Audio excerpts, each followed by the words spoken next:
Hi Zetta, it's lovely to be with you today.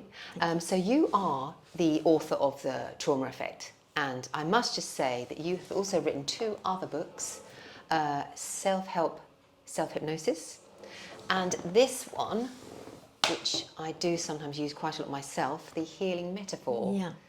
So how is this book, The Trauma Effect, how is this book different from the other 2 books? I guess the first book I wrote was the Healing Metaphor, and that was because I love the use of metaphor in my work. I work as a hypnotherapist and also feel that storytelling is so powerful as a learning tool. Yeah. And as I worked, I came up with some new metaphors and ideas, and I thought they might be useful for other therapists, as you've experienced yourself. Yeah.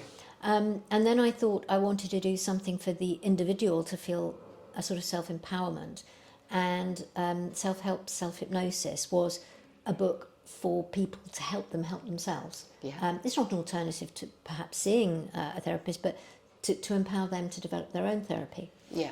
The Trauma Effect was a very personal journey about my own healing, I guess, Yeah. around a trauma that happened in my family. But interestingly, now you've asked me the question, I use the story of my family to illustrate how trauma can impact on a family. And then I talk about how you can deal with that therapeutically and what the facts and figures and research is around that.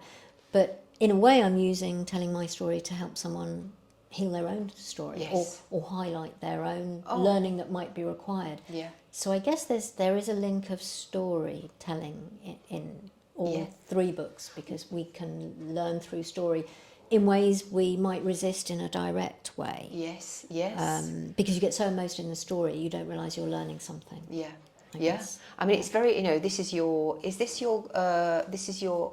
grandmother? This is your This is aunt, my isn't aunt, it? yeah, So this is her story. So you Yeah. back a few generations. Yeah, and how that affected my own family. Yes.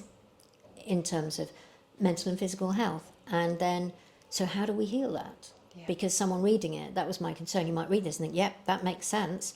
So what am I going to do about my story? So it's trying to help people heal their own family story. Yeah. And stories develop within families, don't they? You know, those sort of things that get passed down. Yes. And everyone yes. says about certain members, but it actually might not be true, and we need to get to the truth of it to be able to help people within their own environment. Lovely.